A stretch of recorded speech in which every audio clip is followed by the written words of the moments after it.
السلام علیکم ورحمۃ اللہ وبرکاتہ۔ الحمد للہ نحمده ونستعینه ونستغفره ونعوذ باللہ من شرور انفسنا ومن سیئات اعمالنا من يهده الله فلا مضل له ومن يضلله فلا هادي له وأشهد أن لا إله إلا الله وأشهد أن محمدًا عبده ورسوله أما بعد فإن خير الحديث كتاب الله وخير الهدي هدي محمد صلى الله عليه وسلم وشر الأمور محدثاتها وكل محدثة بدعة وكل بدعة ضلالة وكل ضلالة في النار۔ أعوذ بالله من الشيطان الرجيم، بسم الله الرحمن الرحيم۔ يا أيها الذين آمنوا اتقوا الله حق تقاته ولا تموتن إلا وأنتم مسلمون۔ يا أيها الناس اتقوا ربكم الذي خلقكم من نفس واحدة وخلق منها زوجها وبث منهما رجالا كثيرا ونساء واتقوا الله الذي تساءلون به والأرحام إن الله كان عليكم رقيبا۔ يا أيها الذين آمنوا اتقوا الله وقولوا قولا سديدا يصلح لكم أعمالكم ويغفر لكم ذنوبكم ومن يطع الله ورسوله فقد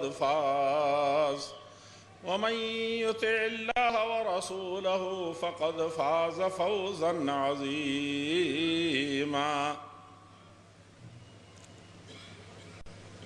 بہت ہی معزز و محترم صدر اجلاس فضیلت الشیخ مولانا فیض الحسن صاحب مدنی اور دیگر نہایت ہی معزز اور محترم علماء کرام اور خطباء کرام اور ہماری ضلعی اور مقامی جمعیتوں کے اور خاص طور پر جمعیت اہل حدیث ہاسپیٹ اور بلاری کے انتہائی معزز و محترم ذمہ داران، اس کی میں موجود اللہ کے گھروں مسجدوں میں امامت اور خطابت کے فریضہ انجام دے رہے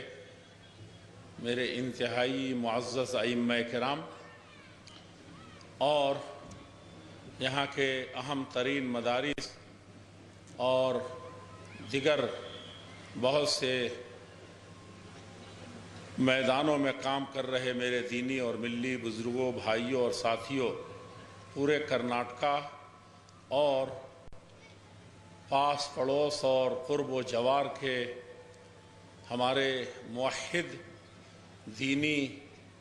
بزرگوں اور بھائیوں اور ساتھیوں اور ملت کی ماں اور بہنوں اور دیگر برادران وطن اور احباب جماعت و جمعیت، خاص طور پر ہماری صوبائی جمعیت اہل حدیث جو اس عظیم الشان کانفرنس کی سرپرستی کر رہی ہے اور جس کے زیر نگرانی یہ عظیم الشان کانفرنس منعقد ہو رہی ہے، اس کے انتہائی باوقار اور معزز ذمہ داران صوبے کے امیر محترم جناب مولانا عبدالوہاب جامعی صاحب اور ان کے تمام ہی معزز نائبین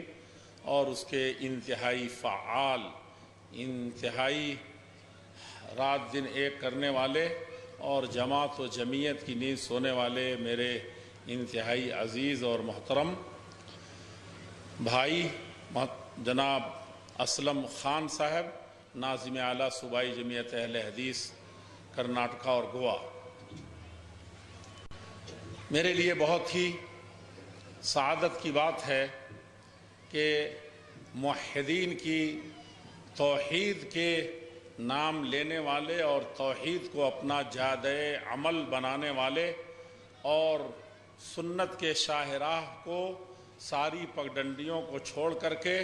چلنے والے اور اسی کی روشنی میں جماعت اور ملت اور پوری انسانیت اور ملک کے لیے سب سے زیادہ بہی خواہ اور سب سے زیادہ ہمدردی جتانے والے ہی نہیں بلکہ صحیح معنی میں اس کو برتنے والے دینی اور ملی بزرگوں اور بھائیوں، میں آج کے اس مختصر دل کی بات جو حقیقت میں سب کے مطمع نظر ہے یہ عرض کرنا چاہتا ہوں کہ جو لوگ اللہ جل شانہ کے عقیدے توحید پر سب سے زیادہ مضبوطی سے گامزن ہوتے ہیں وہی اللہ جل شانہ کے بندوں کا اور اس کی مخلوقات کا حق صحیح معنی میں ادا کرتے ہیں۔ جو لوگ اللہ جل شانہ کو تنہا اور یکا بلا کسی تقسیم کے اور بلا کسی تفریق کے اور بلا کسی مدارج متعین کیے ہوئے صرف ایک ذات کو ساری خوبیوں کا مالک سمجھ کر کے اور اپنی زبان سے یہ اقرار کر کے کہ الحمدللہ رب العالمین، سارے جہان کا رب، سارے جہان کا پالنہار، سارے جہان کو وجود بخشنے والا اور اس کے ہر ذرے کا ہر لمحے خیال رکھنے والا اور ان کو صحیح معنی میں وجود بخشنے کے بعد پورے اطمینان اور سکون اور ان کے حق کے ساتھ زندہ رکھنے والی ذات اللہ رب العزت والجلال کی ہے۔ یہ موحدین کا عقیدہ ہے اور جن کا یہ عقیدہ ہے کہ اللہ جل شانہ نے صرف انسانوں کے لیے نہیں ساری مخلوق کے لیے جیسے وہ خالق اور رب ہے، پالنہار ہے، اسی طریقے سے سارے سنسار اور ساری مخلوق کے لیے محمد الرسول اللہ صلی اللہ علیہ وسلم کو مبعوث فرمایا، بھیجا اللہ جل شانہ نے، تو وہ رحمت للعالمین ہے۔ وہاں رب العالمین ہے جو سارے عالم کو وجود بخشنے والا، پیدا کرنے والا اور ہر لمحے وہ غافل ہوں اپنے آپ سے، لیکن اللہ جل شانہ ایک لمحے کے لیے بھی کسی بندے سے کسی مخلوق سے غافل نہیں ہے اور نہ ہی ذرہ برابر اس پر ظلم کرنے والا ہے۔ ٹھیک اسی طریقے سے اس نے جس نبی کو ساری انسانیت کے لیے ساری مخلوقات کے لیے بھیجا تھا وہ بھی رحمت للعالمین ہے، سارے انسانوں اور ساری مخلوق کے لیے رحمت ہے۔ اس منہج پر، اس اصول پر، اس عقیدے پر اور اس طریقے پر صرف ایک ہی جماعت ہے جو ہر دور میں حقیقی طور پر قائم رہی ہے۔ اسی لیے چاہے وہ جانوروں کے حقوق ہوں، چرندوں اور پرندوں کے حقوق ہوں، عالم میں ہر ذرے کے حق کی صحیح رکھوالی کرنے والے یہی موحدین رہے ہیں، حالات چاہے جس قدر دیگر گوں رہے ہوں۔ اور محمد الرسول اللہ صلی اللہ علیہ وسلم کی سیرت طیبہ کو، آپ کی سنت اور حدیث ثابتہ کو صحیح معنی میں برت کر کے سارے سنسار کے لیے صحیح معنی میں رحمت بننے والے یہی لوگ ہر دور میں رہے ہیں۔ یہ دو باتیں آپ صحیح طریقے سے سمجھتے ہیں اور آپ نے اس کو اپنا عقیدہ اور منہج بنا رکھا ہے۔ اسی کے ساتھ یہ آپ جانتے ہیں کہ جو قرآن کریم کے اس حدیث کے اولی مخاطبین تھے ان کو صحابہ کرام کہتے ہیں، ان کو سلف کہتے ہیں۔ یہ سلف بھی ہمارے جن کی طرف نسبت کر کے سلفی کہلاتے ہیں کتاب و سنت کے ماننے والے،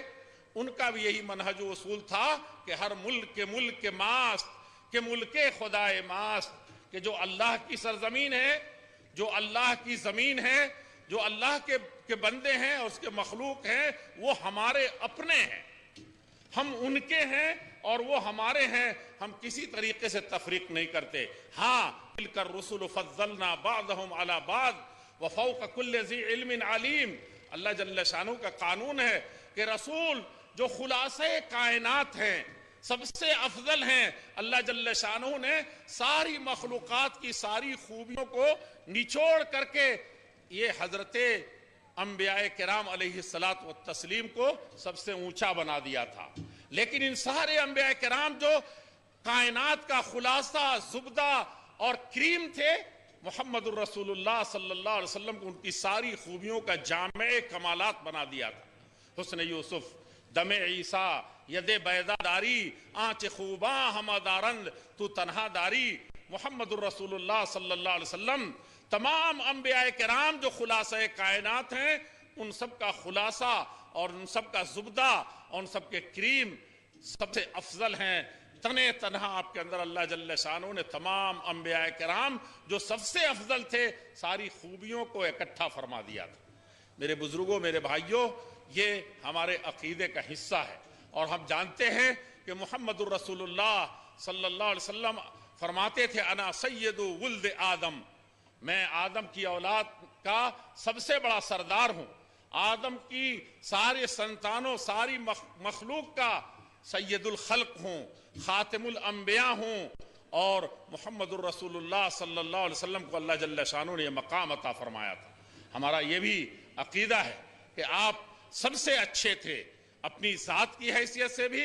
اور اپنی صفات کی حیثیت سے بھی۔ وَأَحْسَنَ مِنْكَ لَمْ تَرَ قَطُّ عَيْنٌ وَأَجْمَلَ مِنْكَ لَمْ تَلِدِ النِّسَاءُ خُلِقْتَ مُبَرَّأً مِنْ كُلِّ عَيْبٍ كَأَنَّكَ قَدْ خُلِقْتَ كَمَا تَشَاءُ۔ ان میں سے ایک صحابی رسول محمد الرسول اللہ صلی اللہ علیہ وسلم کو جنہوں نے دیکھا تھا، قریب سے جانا تھا، دشمنوں کو بھی پہچانا تھا، دوستوں کو بھی پرکھا تھا، وہ کہتا ہے کہ آج تک کسی آنکھ نے آپ سے بہتر اور البیلے اور اچھے نمونے کو نہیں دیکھا ہے۔ اور روئے زمین پر بڑی بڑی خواتین پیدا ہوئیں، بڑی بڑی اولیاء اللہ بن کر کے آئیں، اللہ جل شانہ نے ان کو ساری انسانیت کے لیے چنا تھا، لیکن وہ بھی محمد الرسول اللہ صلی اللہ علیہ وسلم جیسا انسان انسانیت کو نہیں دے سکیں، ایسا انسان جنا نہیں جا سکا۔ ایسے تھا جیسے اللہ جل شانہ نے آپ کا سب سے بڑا دماغ بنایا تھا، سب سے بڑی پرسنالٹی تھی، اور سب سے سید الاولین والآخرین، امام المتقین اور امام کائنات محمد الرسول اللہ صلی اللہ علیہ وسلم جیسا کچھ ہونا چاہیے تھا اور جتنا بہتر ہونا چاہیے تھا، گویا کہ آپ کی مرضی کے مطابق اللہ جل شانہ نے آپ کو ڈھال دیا تھا۔ یہ ہمارا ایمان و عقیدہ ہے، اور صحابہ کرام نے اسی کو برتا تھا، اور صحابہ کرام نے جس قرآن کو سمجھا تھا، جس حدیث کو پرکھا تھا، اور جن بنیادوں پر انہوں نے اپنے آپ کو نشو و نما کیا تھا، اپنے آپ کو پروان چڑھایا تھا، اللہ جل شانہ نے اس کو بیان فرمایا ہے وَمِنَ الْمُؤْمِنِينَ رِجَالٌ صَدَقُوا مَا عَاهَدُوا اللَّهَ عَلَيْهِ فَمِنْهُمْ مَنْ قَضَى نَحْبَهُ وَمِنْهُمْ مَنْ يَنْتَظِرُ وَمَا بَدَّلُوا تَبْدِيلًا۔ اور دنیا میں بہت سے لوگ آئے، ایک پر ایک اللہ کے بندے آئے، لیکن ان مومنین میں سے، اللہ کے ماننے والوں میں سے، اللہ پر ایمان لانے والوں میں سے ایک جماعت تھی مومنین کی، جنہوں نے اللہ جل شانہ سے جو عہد باندھا تھا، الست بربکم قالوا بلا، کیا میں تمہارا رب نہیں ہوں؟ کیا میری ہی طرف تمہاری آرزویں، تمہاری تمنائیں، تمہاری دعائیں اور تمہاری ہر طرح کی امیدوں کا آماجگاہ میں ہی نہیں ہوں؟ قالوا بلا، سب نے یہ اقرار کیا تھا، اور محمد الرسول اللہ صلی اللہ علیہ وسلم کو اپنا پیشوا مانا تھا۔ یہ انبیاء کرام نے یہ جو کچھ عہد و پیمان باندھا تھا اس پر بالکل کھرے اترے، صدقو، سچ کر دکھایا، ما عاہد اللہ علیہ، اللہ جل شانہ سے جو عہد و پیمان باندھا تھا، وَمِنْهُمْ مَنْ يَنْتَظِرُ، اور جو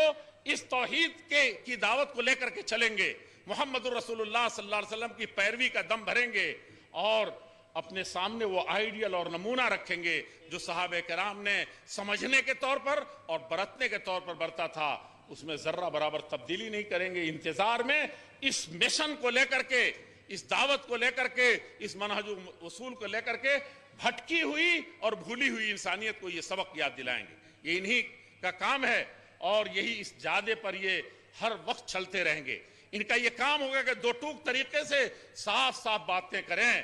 لَيَحْمِلُ هَذَا الْعِلْمِ مِنْ كُلِّ خَلَفٍ عَدُولُهُ، یہی عادل ہیں، یہی زمین میں اللہ جل شانہ کے صحیح معنی میں اس کے شاہدین ہیں، یہی اللہ جل شانہ کے وہ عدل گستری برتنے والے لوگ ہیں جو صحیح معنی میں اللہ جل شانہ کے پیغام پر قائم بھی رہیں گے اور اس کو چہار دانگ عالم میں انسانیت کی امانت کو اس کے حوالے کریں گے۔ ینفون عنہ تحریف الغالین، جو لوگ غلو پسند ہیں اللہ کی ذات میں یا اللہ کے پیارے رسول صلی اللہ علیہ وسلم کے صفات میں یا سلف صالحین اور یا اللہ میں کسی طرح کے بھی غلو سے کام لیتے ہیں، اس کو صاف کریں گے، یہ صاف صاف اس کو قرآن سامنے رکھیں گے، محمد الرسول اللہ صلی اللہ علیہ وسلم کا منہج و عقیدہ ان کے سامنے ہوگا، صحابہ کرام کا برتاؤ اور ان کا فہم ان کا ایک آئیڈیل اور نمونہ ہوگا، اس کی روشنی میں کسی طرح کی غلو پسندی کو چلنے نہیں دیں گے، چاہے وہ غلو انبیاء کرام کی ذات میں ہو، خواہ وہ اولیاء کرام کی ذات میں ہو، خواہ وہ غلو کسی بھی حیثیت سے ہو، اور کسی بھی زمانے میں خوارج کے طور پر وہ ابھرا ہو، ذوالخویسرہ کی طرف کے طور پر آیا ہو، یا بڑے قصاص اور مذکرین اور قصہ گوں اور دنیا میں بہت سے انقلابات اور ثورات اور بہت سے ہنگامے کھڑے کرنے والے عرب بہاریہ کے نام پر اٹھانے والے ہوں، خواہ وہ حروری ہوں یا دنیا جہان کے جہاں کہیں سے بھی اٹھنے والا کوئی انقلابی قدم ہو جو انقلاب کے ایک اچھے لفظ کے ساتھ اٹھا ہو لیکن اس کے پیچھے خارجیت اور اس کے پیچھے بغاوت کا ایک بڑا طوفان اپنے اس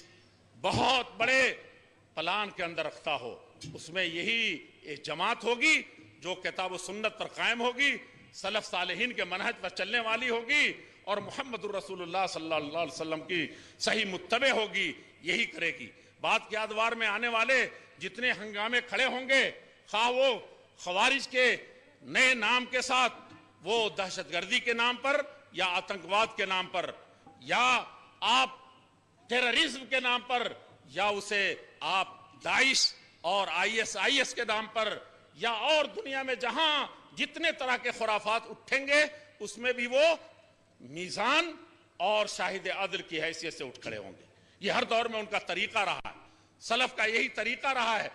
ینفون عنہ تحریف الغالین، بہت سے آیات کے گردن مڑوڑ دیں گے، یہ اقتلوا المشرکین کافہ، کافروں کے بارے میں یہ ادھوری اور ایک طرفہ آیتیں پڑھیں گے اور مومنین کی یہ الگ سے تشریح کریں گے، محمد الرسول اللہ صلی اللہ علیہ وسلم کی اتباع کی کوئی اور کہانی گڑھیں گے، اولیاء اللہ اور امامان دین کے نام پر ان کا کوئی الگ سے مذہب اور مسلک نہیں ہوگا، بلکہ اسی مسلک پہ یہ بے دھڑک چلتے چلے جائیں گے اور کہتے چلے جائیں گے مسلک سنت پہ ہے، سالک چلا جا بے دھڑک، جنت الفردوس کو سیدھی گئی ہے یہ سڑک، یہ اس پر گامزن ہوں گے۔ وَإِنْتِحَالَ الْمُبْتِلِينَ، اور بہت سے لوگ باطل نظریات لے کر کے آئیں گے، باطل طریقے پیش کریں گے، بڑے خوشنما طریقے سے وہ اس میں آئیں گے، جتنی یہ نسبتیں اسلام کے ساتھ جوڑ دی گئی ہوں گی، جس کا اسلام سے تعلق نہیں ہوگا، کسی جوگ سے لیا ہوگا، کسی مذہب اور دھرم سے قبول کیا ہوگا، افکار و نظریات کی دنیا میں بھٹک گئے ہوں گے، ان ساری نسبتوں کو محمد الرسول اللہ صلی اللہ علیہ وسلم کی نسبت عالیہ کے سامنے سب کو کاٹ اور چھانٹ کر کے الگ کر دیں گے، یہ ان کا منہج و عقیدہ ہوگا۔ اور تعویل الجاہلین، جاہلوں کی تعویلات سے کوئی مسلک نہیں ہے، اللہ کے پیارے رسول صلی اللہ علیہ وسلم کی واضح احادیث کو، قرآن کریم کی واضح آیات کو، سلف صالحین کے صاف صاف راستے کو یہ کسی نہ کسی تعویل کے ذریعے سے، کسی نہ ہیر پھیر کے ذریعے سے، کسی نہ کسی فلسفے کے ذریعے سے، کسی نہ کسی منطق کے ذریعے سے اور کسی نہ کسی ذریعے سے، کبھی استحسان کا نام لے کر کے، کبھی مصالح مرسلہ کے نام سے، اور دنیا جہان کے بہت سے مداہنت کو وہ مصلحت کے نام سے اس کو امت کے اندر رواج دیں گے، اسلام اور مسلمانوں کے اس صحیح منہج سے ہٹانے کی کوشش کریں گے۔ ایسے جاہلوں کی ایسی تعویلات باطلہ کو وہ اپنی کتاب و سنت کے اس صحیح منہج و عقیدہ کے ذریعے سے ان سب کو بالکل دودھ کا دودھ اور پانی کا پانی کرنے کے لیے اللہ جل شانہ ان کو قائم و دائم رکھے گا۔ آج اسی منہج و عقیدہ کو اہل حدیث حضرات نے عبر القرون جہاں حفاظت کی ہے، اسی کی اس وقت سب سے زیادہ ضرورت ہے۔ آندھیاں آتی ہیں، طوفان اٹھتے ہیں، شبہات کھڑے کیے جاتے ہیں، شکوک پیدا کیے جاتے ہیں اور حق والوں کو دبانے کے لیے کوششیں ہوتی ہیں، لیکن وَلَا تَزَالُ طَائِفَةٌ مِّنْ أُمَّتِي ظَاهِرِينَ عَلَى الْحَقِّ لَا يَضُرُّهُم مَّنْ خَذَلَهُم، کہا کہ ایک جماعت ہر طرح کے الغار کو سہتے ہوئے قائم و دائم رہے گی، اور جتنے بھی ان کے خلاف کھڑے ہوں گے، جتنی سازشیں اٹھیں گی، بڑی بڑی سازشوں کے یہ پردے چاک کر دیں گے اور ثابت قدم رہیں گے۔ ایک چھوٹی سی جماعت ثابت قدم رہے گی، اور لا یضرهم من خذلهم، دیکھنے میں بڑے بڑے انبوہ نظر آئیں گے، بڑی بڑی جماعتیں ان کے مخالف بن جائیں گی یا کم سے کم ان کا ساتھ چھوڑ جائیں گی، لیکن ان کو اس غربت میں بھی خوشخبری ہی خوشخبری ہے۔ بدا الاسلام غریبا وسیعود کما بدا، اسلام اجنبی بن کر کے اپنے ہی دیش میں ابھرا تھا۔ مکے میں توحید کا ایک کلمہ سب سے بڑا جرم تھا، اور محمد الرسول اللہ صلی اللہ علیہ وسلم نے خانہ کعبہ کے سامنے جبل صفا پر کھڑے ہو کر کے جیسے ہی کہا تھا یا ایھا الناس قولوا لا الہ الا اللہ، یہ زمین اسی پر قائم ہے، آسمان اسی کے ذریعے سے قائم ہے، یہ دنیا بھی اسی سے قائم ہے، جنت بھی اسی کے ذریعے سے قائم ہے۔ یقین جانیے یہ کلمہ مکے کی سرزمین پر ان اول بیت وضع للناس للذی ببکۃ مبارکہ، اس مبارک مکے اور بکے کی سرزمین پر یہ کلمہ کہنے والا کون ہے؟ انسانیت کا سب سے بڑا رکھوالا، امت نہیں، ساری مخلوقات کا سب سے افضل محمد الرسول اللہ صلی اللہ علیہ وسلم ہے۔ لیکن یہ کلمہ کیسا اجنبی ہے، کس قدر پردیشی ہے کہ اس کا ایک کلمہ پیش کرتے ہی اس کا پوری قوم اس کی مخالف ہو گئی ہے۔ غریب ہے، یہ اجنبی ہے، کوئی پہچاننے والا نہیں ہے۔ وَسَيَعُودُ كَمَا بَدَا، ایک زمانہ آئے گا کہ دنیا کی قومیں ان پر ٹوٹ پڑیں گی، ان کے حق کو باطل کہیں گی، اور ان کو ایک چھوٹی سی جماعت کہہ کر کے ان کو صفحہ ہستی سے مٹانے کی کوشش کریں گی۔ لیکن محمد الرسول اللہ صلی اللہ علیہ وسلم فرمایا فَطُوبَى لِلْغُرَبَاء، ایسے مٹھی بھر جماعت کو، ایسے چھوٹی سی جماعت کو، ایسے سب کو کی طرف سے ان کو بے یار و مددگار، لا یضرهم من خذلهم، یہ بے یار و مددگار چھوڑ دینے کی وجہ سے یہ کسی بھی طریقے سے ان کا کوئی بھی نقصان کا بھال بیکا نہیں ہو سکے گا۔ میرے بزرگوں، میرے بھائیوں، یہ منہج و عقیدہ کو گھر گھر لے جانے کی اور ہر فرد کو سمجھانے کی ضرورت ہے۔ اسی کو لے کر کے اٹھے تھے انہی تعلیمات کو، تو دنیا سے ظلم کا خاتمہ ہوا تھا، آتنکواد کا خاتمہ ہوا تھا۔ محمد الرسول اللہ صلی اللہ علیہ وسلم نے دنیا جہان کی جتنی مصیبتیں ہو سکتی تھی، بڑی سادگی سے اس وقت اہل حدیث بھی سوچنے لگا ہے کہ ہم حق پر ہیں، پھر آزمائشوں کی گھڑیاں کیوں اس طریقے سے ہیں، کیوں ہمارے ہی اوپر ظلم ٹوٹتے ہیں۔ ہم کو تو یہ یاد ہے کہ اللہ جل شانہ نے ہمارے نبی محمد الرسول اللہ صلی اللہ علیہ وسلم کو سب سے افضل بنایا تھا، یہ ہم بہت فخر سے کہتے ہیں، اور لیکن یہ بھول جاتے ہیں کہ جو سب سے افضل ہوتا ہے، جو سب سے زیادہ حق پر ہوتا ہے، آزمائشوں کی بھٹی میں سب سے زیادہ وہی پکایا جاتا ہے۔ ان اشد الناس بلاء الانبیاء ثم الامثل فالامثل، آپ تو بھول گئے کہ ساری مخلوقات میں سب سے افضل انبیاء کرام، ان میں سب سے افضل محمد الرسول اللہ صلی اللہ علیہ وسلم، اور یہ بھول گئے کہ مصیبتوں میں، پریشانیوں میں، آزمائشوں میں، فتنوں کا شکار بنائے جانے میں سب سے زیادہ انبیاء کرام کو ان آزمائشوں سے دوچار ہونا پڑا تھا۔ ثم الامثل فالامثل، پھر جو جتنا اس حق کے قریب ہوگا اس کو اتنی آزمائشوں سے دوچار ہونا پڑے گا۔ آپ چاہتے ہیں حق ہمارے ساتھ ہے تو دیب و حریر کے راستے ہمارے لیے بنا دیے جائیں، ہمارے لیے سب سے اچھا اسٹیج ہو، جیسے دنیا کی قومیں اربوں خربوں خرچ کر کے اور ایئر کنڈیشن مکانوں میں اپنی بڑی بڑی کانفرنسیں کرتی ہیں، اس کے لیے وزیر اعظم بڑی بڑی تیاریاں کراتا ہے۔ نہیں، یہ بوریا پر بیٹھنے والے طائفہ، ایک چھوٹی سی جماعت، اس کو اپنی اس سنت کو نہیں بھولنا ہوگا، بلکہ اس کے باوجود بھی کہ آپ بظاہر دنیا کی نعمتوں سے دور ہیں، لیکن آپ کے ساتھ ہی اللہ جل شانہ کی مزید آزمائشیں ہیں۔ اشد الناس بلاء الانبیاء، انبیاء سے زیادہ آزمائشوں میں کی بھٹی تپائے جانے والا کوئی اور نہیں تھا۔ ثم الامثل، اور جو جتنا زیادہ مثالی ہوگا، جتنا زیادہ اس راستے پر گامزن ہوگا، جتنا جو سنت اور قرآن پاک سے، توحید اور سنت سے جتنا قریب ہوگا، اتنی زیادہ آزمائشوں کی بھٹی میں تپایا جائے گا۔ یہ بہت زیادہ یاد رکھنے کی ضرورت ہے، تب آپ اس امانت کی ادائیگی کا صحیح معنی میں فریضہ انجام دے سکیں گے۔ آپ نے دیکھا نہیں اللہ کے رسول صلی اللہ علیہ وسلم کو آزمائشیں، سارے انبیاء کو جن آزمائشوں سے گزرنا پڑا، آپ کو گزرنا پڑا، لیکن آپ نے کیا کہا؟ اذهبوا انتم الطلقاء، عام انسانیت کے لیے نہیں، اس کے لیے تو رحمت تھے ہی، جانی دشمنوں کے لیے جاؤ،